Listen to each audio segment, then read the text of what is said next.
Hello, oh my lovely goodness. Hello everyone. Hello my dear lovely Besha. Tell me what's up. I hope you are all doing well. Oh, you do? I'm glad to hear it. I'm also glad to be with you today. I'm very happy to be with you today. Let me tell you something. I'm good too. I'm doing good too. I'm feeling good too. So let me welcome you to this new episode. And today's episode going to be painful, very painful. Alors, bonjour mes Besha. J'espère que vous allez tous et toutes bien, même si ce n'est pas le cas. Vous savez déjà qu'ici ça va aller puisqu'on est entre nous. Vous savez aussi qu'entre nous, Bécha, c'est l'amour. Oui, de l'amour et encore de l'amour. Ici, on en donne en abondance. On l'a reçu gratuitement. Pourquoi priver les autres de l'amour en fait? C'est aussi de la joie. Ici, on se rassure qu'en quittant la chaîne, on soit tous de bonne humeur. Et ça renchérit maintenant avec la bonne humeur. Parce que pour en procurer, il faut aussi être de bonne humeur en fait. Sur ce, mes chers Bécha, je vous souhaite à tous et à toutes la bienvenue sur ma chaîne Ibrahim Lasson alias Papa Kongosa. Alors, my dear lovely Bécha, on se retrouve pour un TCA enfin, après avoir raconté 2 histoires paranormales. Laissez-moi maintenant vous dire que l'affaire du jour m'a été suggérée par une de mes Bécha. Bécha que je salue au passage. Bécha, je te fais de gros coucou en fait. Maintenant, comme pour le dernier TCA de la chaîne, on va faire un tour rapide au Congo-Brazzaville avant de se retrouver en France. Avant de se retrouver à Aurillac, où je vais vous raconter l'histoire de Goulit Ferrol. J'espère que je prononce bien son nom.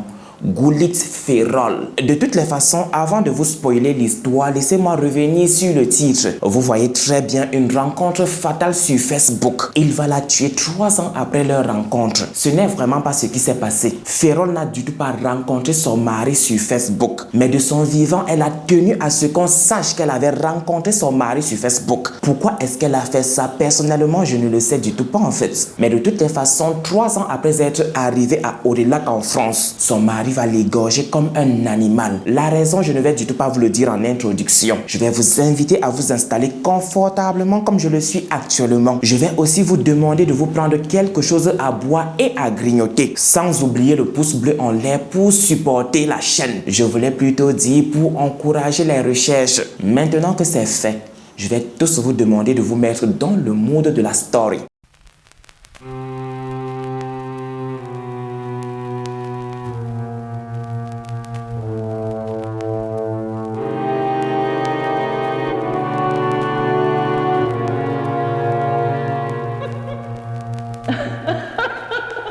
My dear lovely Bécha, avant qu'on ne commence définitivement, laissez-moi vous parler de quelque chose. Est-ce que vous connaissez les laboratoires Bell Secret? Oui, à force vous connaissez. Vous savez aussi que depuis 2020, que depuis novembre 2020, je suis en collaboration avec les laboratoires Bell Secret. Vous savez aussi que depuis novembre 2020, j'utilise la gamme Bell Skin sur mon corps. Et depuis peu, j'ai commencé à l'utiliser aussi sur mon visage. Uniquement dans la nuit, s'il vous plaît. Je vous assure que les produits marchent. Vous le savez aussi très bien. Vous avez vu le joli teint que j'ai et vous avez aussi vu que mon visage s'est amélioré. Maintenant, si tu veux briller comme moi, je t'invite à te rendre sur le site www.bellsecret.org pour prendre tes produits. N'oublie surtout pas d'utiliser le code promo IL20 pour 20% de réduction. Et ça concerne l'ensemble du site. Alors maintenant, allons-y.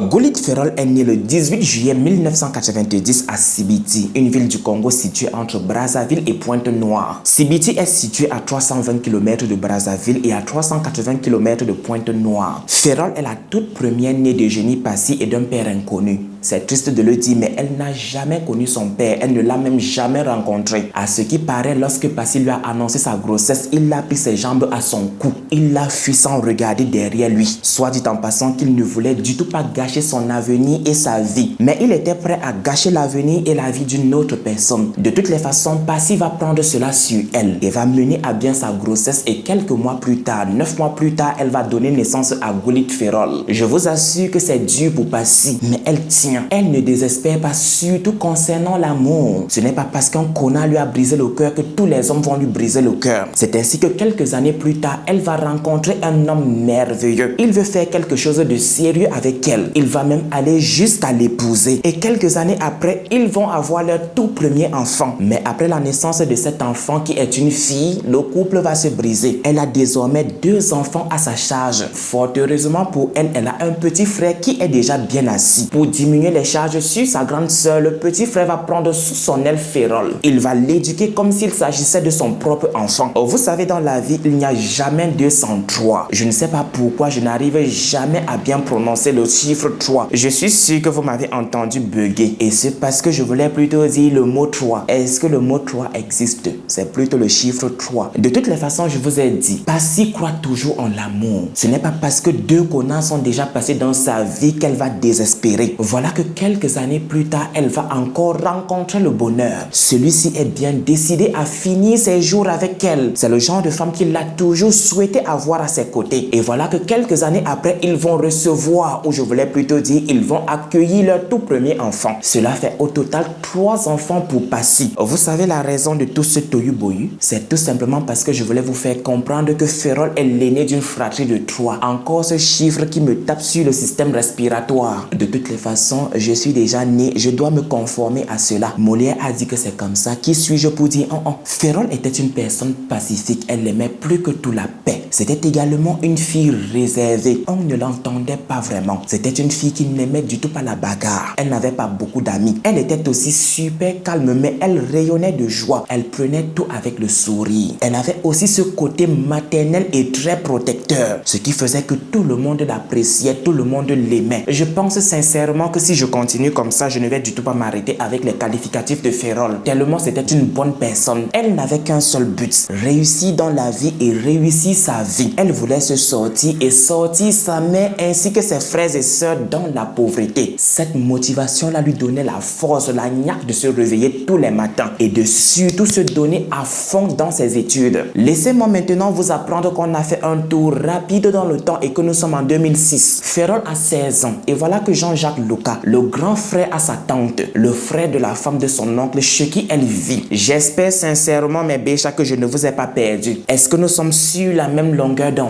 Je disais donc tantôt, le grand frère à la femme de son oncle arrive au pays en provenance de la France. Cela faisait exactement 20 ans qu'il n'avait du tout pas mis ses pieds au pays, qu'il n'avait du tout plus mis ses pieds au pays. Quand il est au pays, il veut rencontrer sa sœur, chose normale. Cela fait 20 ans qu'il ne l'a pas vue en fait. Il se rend chez sa sœur mariée à l'oncle de Ferrol. Quand il arrive, il trouve là cette petite fille naïve et il veut savoir c'est qui. Alors tout naturellement, sa sœur va lui parler de Ferrol. Elle va lui raconter son histoire, sa triste histoire. C'est l'enfant de ma belle-sœur. En fait, ma belle-sœur a tellement souffert. Elle a aussi accouché très tôt que nous avons décidé de prendre cette petite fille, sa première fille avec nous pour l'éduquer comme s'il s'agissait de notre enfant en fait. L'histoire de Ferrol a tellement ému Jean-Jacques Lucas. Qu'est-ce qu'il peut bien faire en fait? Voilà donc comment il va se proposer de devenir son deuxième tuteur. Il va se proposer de prendre désormais en charge Ferrol. En ce moment, elle faisait la classe de 3e. Et voilà donc comment l'année qui va suivre, il va commencer à payer ses études. Il va payer ses études jusqu'à ce qu'elle passe pour l'université. Parlant maintenant de l'université, il faut savoir que Ferrol, après son baccalauréat au lycée Charles Montesquieu en 2009, ne voulait du tout pas perdre son temps avec les universités publiques. Elle sait très bien ce qui l'attend si elle se dirige vers ça. Alors, elle veut apprendre un métier. Pour cela, elle ne se voit dans aucune autre école. Je voulais plutôt dire, elle ne se voit dans aucune école autre que CEREC ISCOM, Institut supérieur de commerce et de management de Pointe-Noire. Et nous savons très bien que les écoles privées coûtent cher. Je ne sais pas si CEREC ISCOM coûte autant cher que chez moi en fait. Mais ce n'est du tout pas un problème pour Jean-Jacques Lucas. Il vit en France et il travaille en fait. Il a aussi désormais de bonnes raisons de revenir très souvent au pays. Et parce qu'il a entre-temps développé des sentiments pour sa filleule. Sentiments que sa sœur, c'est-à-dire la femme de l'oncle de Ferrol, ne va du tout pas accepter. Elle va s'opposer à ces sentiments-là jusqu'à la dernière énergie. Elle voit cela d'un très mauvais œil. Personnellement, ça me fatigue de tout le temps dire la femme de l'oncle de Ferrol. Je vous propose de lui trouver un tout petit surnom. Et en y réfléchissant, je pense que Jennifer lui va plutôt bien. Jennifer ne le prend pas mal à cause de la différence d'âge, non. Elle sait très bien que l'amour n'a pas d'âge. Elle le prend grand mal parce qu'elle connaît très bien le comportement de son grand frère. Elle sait très bien que son grand frère est un colérique. Elle sait très bien que son grand frère est un narcissique. Elle sait très bien que son grand frère est un coureur de jupons. Elle sait aussi pertinemment que son grand frère est prompt à se mettre en colère pour rien. Alors si elle est tellement contre cet amour-là, si elle est tellement contre cette relation, c'est tout simplement parce qu'elle veut protéger Ferrol. Poursuivons nos moutons égarés. Ferrol et sa mère ne le voient pas ainsi. Elle le voit plutôt comme un affront. Pour elle, la raison pour laquelle Jennifer est contre cet amour, c'est tout simplement parce qu'elle est jalouse. Et puisqu'il en est ainsi, Ferrol va tout simplement décider de quitter la maison. Elle va retourner chez sa mère afin de vivre librement son amour avec Jean-Jacques Lucas. Sans oublier qu'en ce moment-là, c'était ça qui était à la mode. Avoir son benguiste ou bien même son blanc était à la mode. Il y avait des filles qui allaient au cyber payer de l'argent pour avoir un benguiste. Alors que elle, Ferrol, elle était tout simplement restée à la maison et cela était venu la trouver. Pourquoi est-ce qu'elle va laisser sa chance d'aller en France passer? En plus de cela, elle voulait coûte que coûte aller en Europe. On lui sert cela sur un plateau en non, elle va refuser. Et après, qui va financer son voyage? Peut-être toi, Jennifer? Je ne pense pas. Peut-être toi, mon oncle? Je ne pense du tout pas. Alors, Jennifer, tu vas ravaler ton ego. Tu vas prendre ta jalousie ainsi que ton aigreur et tu vas la foutre où on connaît.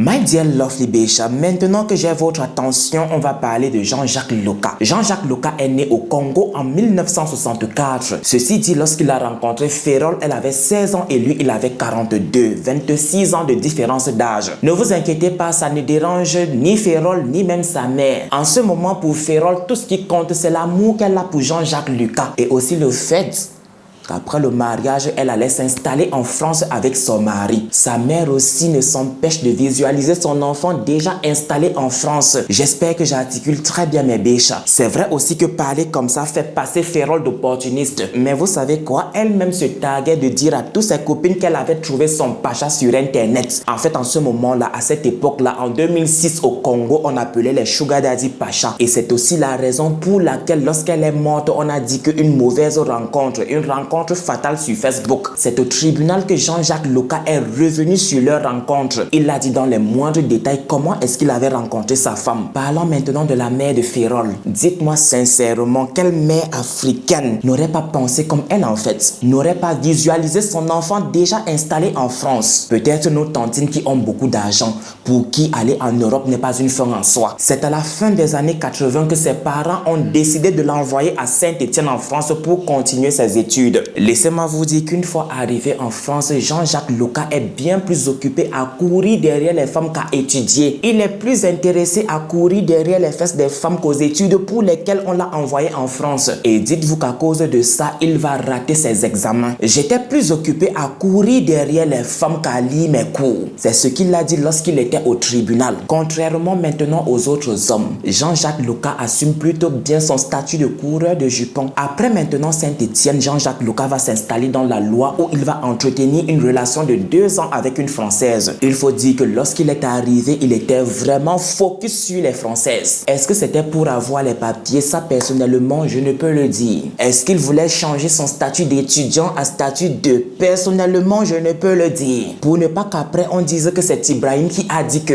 après cette relation, il va s'installer maintenant à Aurillac où il va entretenir une autre relation qui va aboutir au mariage et toujours avec une Française. Et bien évidemment, ce mariage-là lui sera bénéfique puisque dans les années 90, il va officiellement devenir français. Il va avoir la nationalité française. Au début de ce mariage-là, c'est l'amour fou. Jean-Jacques boit de l'eau et mange l'amour avec sa femme. Et pendant leur mariage, ils vont donner naissance à 3 magnifiques garçons. Et je suis désolé, le nom de sa femme n'a du tout pas été révélé au grand public. J'espère que je ne suis du tout pas rapide en fait, mes béchas. Maintenant, pour subvenir aux besoins de ses enfants, pour subvenir aux besoins de sa toute petite famille, Jean-Jacques Lucas, électricien de formation, travaille comme agent d'entretien dans plusieurs hôtels. Je voulais plutôt dire que Jean-Jacques Lucas, électricien de formation, travaille à l'entretien de plusieurs hôtels. Laissez-moi maintenant vous surprendre. Dans ces hôtels-là, il fait l'unanimité. Il est décrit comme travailleur, serviable, calme et surtout disponible, sans oublier intelligent. Et avant cette affaire, il n'était du tout pas connu des services de police. Je ne sais pas si vous le savez, mais il y a un adage de la vie qui dit chasser le naturel, il revient au galop. Même marié, il n'a du tout pas arrêté ses infidélités. Il trompait sa femme correctement et bien. Il était fidèle à son statut de coureur de jupons. Dans sa tête, il était trop beau pour appartenir à une seule femme seulement. Dans sa tête, il était tellement fort au lit pour ne pas en priver d'autres femmes en fait. Pourquoi est-ce que sa femme veut être égoïste? Maintenant, sous ses airs de monsieur, je suis trop parfait. Dans la maison, il est invivable et ce depuis un certain temps.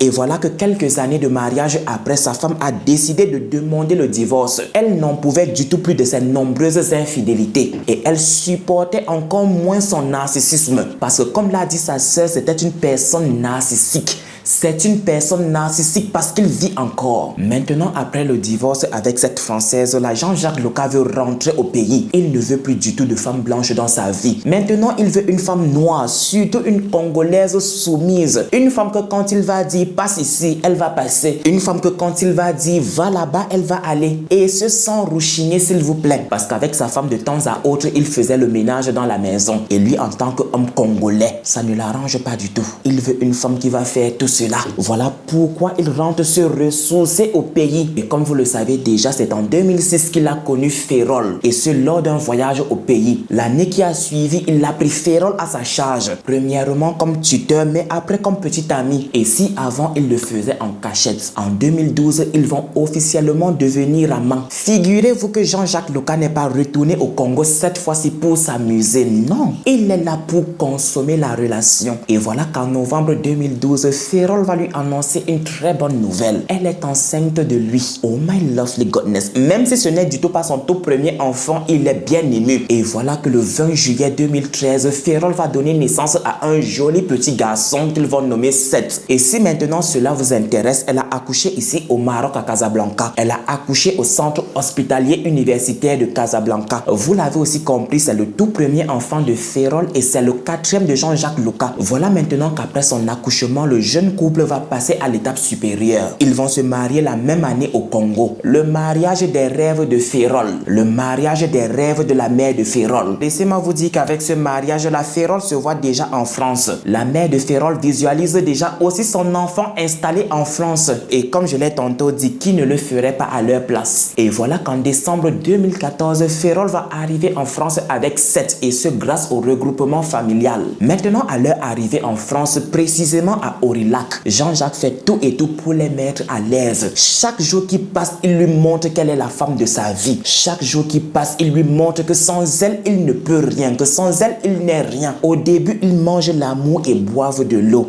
Un peu comme c'était auparavant avec son ex-femme. Oh my lovely goodness, qu'est-ce que je viens de faire là? Les crachats ont jailli de ma bouche, la honte. Vous savez maintenant qu'en Occident, c'est 50-50. Je ne suis non plus en train de dire qu'il n'y a pas d'exception. Mais généralement, en Occident, c'est 50-50, comme je l'ai tantôt dit. L'homme paye la maison, la femme paye les factures. L'homme paye la scolarité des enfants, la femme paye les vêtements. Alors, il va falloir que Ferrol se trouve un boulot et ce au plus vite. Parce que oui, la lune de miel est déjà passée. Ils ont déjà assez mangé l'amour et ont bu de l'eau. Il faut maintenant qu'on serve de la vraie nourriture sur la table. Et pour cela, elle se doit aussi de participer. De toutes les façons, Ferrol est tout sauf une fainéante. Et voilà que quelques temps après s'être installée à Aurillac avec son mari et son fils, elle va trouver un boulot à Itrak où elle donnait satisfaction. Même si elle était obligée de parcourir 7,3 km à pied, soit plus d'une heure de marche à pied tous les jours pour aller au travail. Pourquoi est-ce que son mari ne voulait du tout pas la déposer au travail ou même lui donner de l'argent du bus? Personnellement, je ne le sais pas. Pourtant, le monsieur avait une voiture. Laissez-moi maintenant vous apprendre quelque chose. Laissez-moi vous dire que ce sont les collègues de Ferrol qui s'arrangeaient tous les jours pour la conduire au travail. Et ce, après avoir remarqué qu'elle marchait à pied pour y aller. Elle faisait au total plus de 3 heures de marche tous les jours. Plus d'une heure pour aller au travail et plus d'une heure pour retourner à la maison. C'était terriblement pénible pour elle. Il faut être sadique, véritablement sadique, pour voir sa femme marcher à pied plus de 3 heures par jour et sans rien faire en fait. De toutes les façons, les collègues de Ferrol étaient unanimes. Ferrol était une femme travailleuse. Ferrol était une femme discrète, voire même effacée. Mais elle était appréciée de tous parce qu'elle prenait tout avec le sourire. Elle n'avait du tout pas le temps pour se crêper les chignons avec les gens. Vous connaissez déjà l'adage, chasser le naturel, il revient au galop. 2 ans après leur mariage, plus rien n'allait. Ferrol n'arrivait du tout plus à supporter les infidélités de son mari. Et en mai 2016, elle a constaté qu'elle était enceinte de nouveau. Je voulais plutôt dire que Jean-Jacques Loca a appris que sa femme était de nouveau enceinte. Mais il est catégorique. Il est sûr et certain que cet enfant n'est pas de lui. Alors il va lui demander, il va lui exiger d'avorter. Pour Ferrol, il est hors de question de faire cela. Il est hors de question de jeter son enfant dans le WC. Cela va à l'encontre de ses principes et de ses croyances. Alors qu'il soit de lui ou pas, elle tient à garder son bébé. Quand elle a dit ça, Jean-Jacques Loca a pris cela pour un affront. Et il est le genre de personne à qui on ne doit du tout pas lancer de défi. Sinon, il va le relever. Il a l'énergie pour. En plus de cela, que vont dire les tontons et les tatas? Qu'est-ce que les gens vont penser de lui? Qu'il est allé au pays à ramasser une fille dans la crasse, l'a ramenée en France. Et lorsqu'elle a ouvert ses yeux, c'est le trompé qui lui passe à la tête? Ah ça non, non, non et non. Ça ne va du tout pas se passer comme ça. Ça va se passer comme lui il le veut. C'est ainsi que le 5 juin 2016, Jean-Jacques Loca va copieusement battre sur sa femme dans un parking. C'est la goutte d'eau de trop pour Ferrol. Elle pouvait tout supporter, sauf cette humiliation là devant les gens. Comme je l'ai tantôt dit, c'est trop pour Ferrol qui va de suite aller déposer une main courante. Mais chose bête, elle ne va du tout pas donner suite à la main courante. Elle va laisser les choses ainsi. Est-ce que c'est sa mère qui l'avait convaincu de faire ça? Je ne le sais pas. Est-ce que c'est une personne proche de son entourage qui lui avait demandé de faire ça? Je ne sais absolument pas. Comme je l'ai tantôt dit, elle va laisser couler. Et voilà que 15 jours plus tard, elle va déménager dans un nouvel appartement avec son fils. Et ce, à la cité Limagne. Et même si la situation est parfois tendue, voire même malsaine, voire même violente, Jean-Jacques Loca va passer de temps à autre rendre visite à son fils. Et quand il est là, il profite pour l'aider avec les travaux dans l'appartement. Il ne le fait pas parce qu'il est trop gentil, non. Il le fait parce qu'il a espoir. Il le fait parce qu'il veut reconquérir sa femme, ce qui ne va visiblement pas marcher.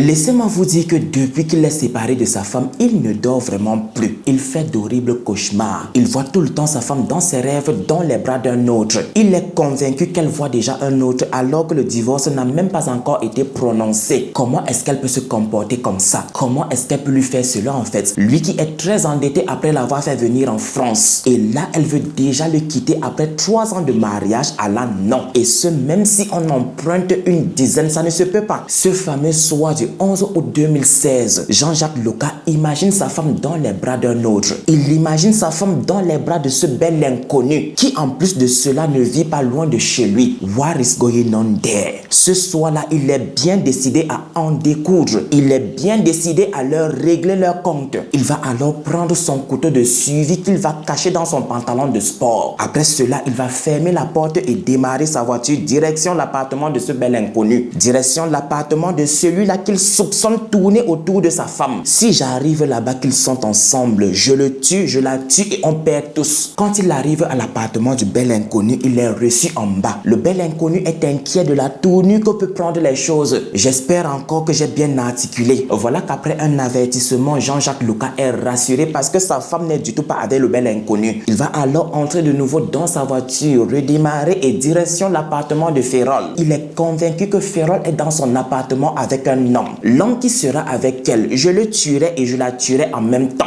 Entre-temps, le bel inconnu est bien inquiet pour Ferrol. Il va alors sortir son téléphone et téléphoner à Ferrol. Il va lui dire: Ferrol, ton mari vient de chez moi. Ton mari est très en colère et il est en direction de ta maison. Imaginez quoi, Ferrol va prendre cela comme de la blague en fait. Elle ne va du tout pas prendre au sérieux ce que le bel inconnu lui a dit. Dans sa tête, Jean-Jacques Loca ne peut du tout pas se comporter ainsi. Dans sa tête, Jean-Jacques Loca ne peut pas se comporter comme un enfant ainsi. ici. En plus de cela, elle ne fricote rien avec lui. Et comme je l'ai tantôt dit, elle ne va du tout pas prendre cela au sérieux. Est-ce vraiment de la naïveté? Ça, personnellement, je ne le sais pas. De toutes les façons, après 10 minutes, Jean-Jacques Loca est à l'appartement de Ferrol. Quand il arrive à l'appartement de Ferrol, il est presque 19 h. Quand il arrive, il prend d'abord Seth et l'enferme dans la toute petite chambre et lui interdit de sortir. Après cela, il va lancer une discussion avec Ferrol. Il veut comprendre pourquoi elle a quitté la maison. Il veut surtout comprendre pourquoi elle ne veut du tout pas retourner avec lui après tout ce qu'il a fait en fait. Pendant la discussion, elle lui a dit: mon gars, tu rêves, je ne reviendrai jamais avec toi. Laissez-moi vous dire qu'à l'écoute de cette phrase-là, Jean-Jacques Loca est devenu comme fou. Il a pété les plombs et il lui a dit: tu vis là les derniers instants de ta vie. Après lui avoir dit cela, il va commencer à la battre de toutes ses forces. Il va frapper sur Ferrol comme jamais il n'avait frappé sur quelqu'un. Il lui a dit: tu vis tes derniers instants. Et il est bien décidé à tenir parole. Il va de se faire retirer son couteau de survie. Quand Ferrol voit cela, elle panique. Qu'est-ce qui se passe? Si j'ai bien compris, il est sérieux quand il a dit que je vis mes derniers instants. En attendant ces derniers instants, elle va se battre comme une lionne pour s'en sortir. Mais Jean-Jacques Loca est bien plus robuste et fort qu'elle. Voilà comment il va commencer à la poignarder de partout. Et à l'instant d'après, il va la regarder droit dans les yeux et l'égorger comme un animal. Quand j'ai vu le sang jaillir, j'ai su que c'était fini. Est-ce que Seth a ouvert la porte de la chambre? Ça, je ne le sais vraiment pas. Ou du moins, à cet instant-là, on ne le sait pas. Jean-Jacques Loca lui-même ne le sait pas. Je vous assure que les voisins de Ferrol étaient sous le choc lorsque l'affaire a été rendue publique. Lorsque la police est arrivée à l'appartement de Ferrol pour découvrir son corps, l'une d'elles dira: je l'ai croisée quelques fois avec son fils. Elle était très gentille, serviable. Elle me saluait parfois. Elle me parlait parfois, je voulais dire. Une autre dira: j'ai croisé le père et le fils un jour dans les escaliers. Il était poli, attentif à son fils.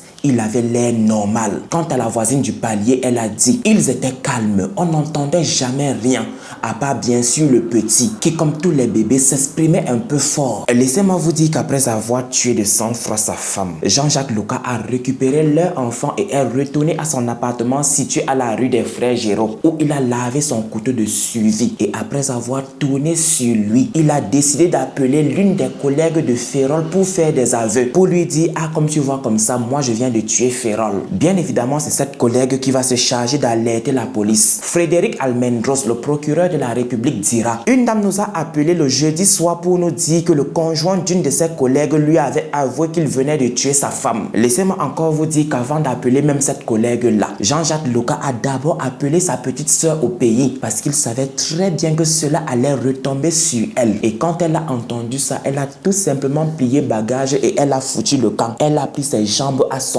cou. Qui est bête? Qui veut payer pour les conséquences d'une autre personne? En tout cas, pas elle. Les policiers sont allés le chercher vers 20 h et ils se souviennent d'un homme bien trop calme et sans remords. Et quand il a vu les policiers, il leur a dit: je sais pourquoi vous êtes ici. Avant même de se rendre, il a d'abord donné le couteau de suivi. Après quoi, il les a conduits jusqu'au corps de Ferrol. Lorsque son corps a été découvert et envoyé à la morgue, il a expliqué en détail sa version des faits. On aurait cru qu'en ce moment, il était revenu en lui. Laissez-moi vous dire qu'elle portait une nuisette bleue et était couchée sur le dos entre un matelas posé à même le sol et gisait dans une mare de sang. Je peux vous assurer que la scène était effroyable. La scène donnait froid dans le dos. Il faut maintenant être bête pour ne pas savoir ce qui s'est passé après. Il a été placé en garde à vue. Maintenant, lorsqu'il a été placé en garde à vue, Seth a été placé dans un foyer d'accueil. Et ce jusqu'à ce que sa tante qui vivait en région parisienne ait sa garde. J'ai dit qui vivait parce qu'elle est décédée aujourd'hui. Laissez-moi vous dire que Seth avait par la même occasion perdu l'usage de la parole.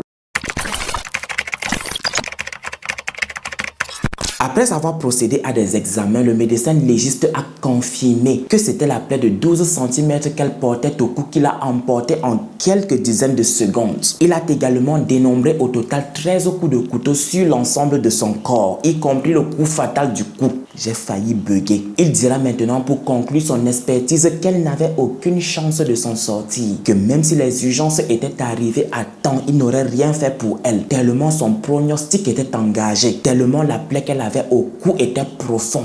Jean-Jacques Loca avait véritablement tranché la gorge de sa femme. Il savait pertinemment que là où il avait mis le couteau, elle ne pouvait pas s'en sortir. Voilà maintenant que le vendredi 12 août 2016, le procureur de la République a prolongé sa garde à vue. J'ai failli bugger. Je disais donc tantôt, il a prolongé sa garde à vue pour le samedi 13 août 2016 et ce pour une présentation au parquet de Clermont-Ferrand en matière d'affaires criminelles. Ce jour, le procureur de la République était tenu de saisir le pôle d'instruction de Clermont-Ferrand et il a conclu en disant ce jour que Jean-Jacques Loca risquait la prison à vie pour le meurtre prémédité de sa femme. Je voulais plutôt dire pour le meurtre avec préméditation de sa femme, c'est-à-dire pour l'assassinat. Laissez-moi maintenant vous dire qu'après le samedi 13 août 2016, plus rien. On n'a plus jamais entendu parler de Jean-Jacques Loca. On n'a plus jamais entendu parler de l'affaire de Jean-Jacques Loca. Il va falloir attendre 3 ans pour qu'il puisse être présenté devant un tribunal. Et c'est seulement le lundi 24 juin 2019 qu'il va comparaître pour une toute première fois devant un tribunal, devant la cour d'assises de Cantal pour meurtre avec préméditation, pour assassinat de sa femme le 11 août 2016. Il pleure parfois derrière ses lunettes grises, mais fend très peu sa carapace, sauf pour parler de son fils ou du moment tragique. Coup de théâtre. Ce jour, il va décider de revenir sur une partie de sa déclaration. Il nie désormais avoir prémédité son coup. Il nie désormais avoir prémédité son geste. S'il a agi ainsi, c'est parce qu'il était aveuglé par la colère. C'est parce qu'il était aveuglé par la jalousie. Et c'était ça l'enjeu du deuxième et dernier jour de l'audience. Vendredi 25 juin 2019, il est 11h44 quand Étienne Fradine, président de la cour d'assises de Cantal, ouvre le procès. Et dès que le procès a été ouvert, les magistrats ont invité Jean-Jacques Loca à revenir sur le déroulement des faits. Sincère ou non, Jean-Jacques Loca va capter toute la lumière. Il va prendre une longue inspiration comme avant de sauter. Puis il va entamer un long monologue. Il est entendu pendant 4 heures. Pendant 4 heures d'affilée et sans avocat. Il parle et donne surtout des éléments permettant de caractériser la préméditation. Et tout à coup, comme je l'ai tantôt dit, il revient sur ses propos et ce en utilisant des mots que ni le psychiatre ni le psychologue n'a pu définir. La résignation acquise. Personnellement, ici, je vais regarder mon ordinateur pour vous donner la définition de la résignation acquise. Selon Wikipédia, l'impuissance acquise ou la résignation acquise s'apparente à la dépression, à l'anxiété et au désespoir et est corrélée à ce type de souffrance psychologique. Vous le savez déjà, j'ai des problèmes avec le mot psychiatre, psychologique et tout ce qui commence par PS. Il dira, après les faits, je me suis mis dans une autre dimension. Il est logique que je sois puni plus sévèrement pour ce que j'ai fait. Je peux vous assurer que Jean-Jacques Loca a passé toute la matinée à vouloir jouer avec les gens qui se trouvaient dans la salle de l'audience. Et je voulais plutôt dire d'audience, Ibrahim, what is going on with you? Qu'est-ce qui se passe avec toi en fait? Pour l'expert psychiatre, tout ce que Jean-Jacques Loca avait rabâché comme quoi il s'était mis dans une autre dimension après les faits, comme quoi son intention n'était du tout pas de tuer sa femme, n'était que du bullshit. Il voulait la plaider la folie et ou les hallucinations. J'espère que j'ai bien prononcé le mot. Le psychiatre a été clair. Jean-Jacques Loca était bien conscient de ses actes au moment où il les a commis. D'autant plus que l'analyse toxicologique est revenue parfaitement vierge. Il n'y avait ni drogue ni alcool dans son organisme. Plaider la folie ne tenait pas. Plaider les hallucinations ne tenait pas la route. Concernant maintenant son comportement après le drame, le calme dans lequel les policiers l'ont trouvé dans son appartement, le psychiatre a été pour une deuxième fois clair. Jean-Jacques Loca, dans sa tête, venait d'accomplir un exploit. En égorgeant sa femme, il avait atteint son objectif. Il avait atteint son but. Il savait pertinemment qu'elle n'allait pas survivre aux blessures qu'il lui avait infligées. C'était pour lui un soulagement et une libération. Ça, c'était les dires de l'expert psychiatre. Revenons encore au monologue de Jean-Jacques Loca. D'après lui, dans la nuit du 11 août 2016, il avait bien fermé la porte de la petite chambre. Je suis sûr et certain qu'il n'a du tout pas vu le corps de sa mère étendu sur le matelas. Porte de la petite chambre qui malheureusement était ouverte lorsque la police est arrivée. Ce qui semble aussi logique en fait, parce qu'après avoir égorgé sa femme comme un animal, il a ouvert la porte, a pris l'enfant et est retourné à son appartement. Maintenant, surprise, 3 ans après l'assassinat de sa mère par son père, le petit Seth a retrouvé l'usage de la parole. Et à chaque fois qu'il voulait parler de son père, il disait « Papa a frappé maman dans le ventre ». Et en effet, Ferrol avait une blessure importante à cet endroit. C'est là qu'on a compris qu'il avait assisté à toute la scène, qu'il avait vu son père ôter la vie à sa mère. Je peux vous assurer qu'il a été traumatisé pendant un long bout de temps. Et comme je l'ai tantôt dit, sa tante avec qui il vivait est morte. Là, il se retrouve encore dans des orphelinats, ou je voulais plutôt dire dans des maisons d'accueil. Personnellement, qu'est-ce qu'il devient aujourd'hui? Je ne le sais du tout pas en fait. Je ne sais pas s'il a été adopté ou s'il lorsqu'il a été remis pour une deuxième fois à un membre de la famille.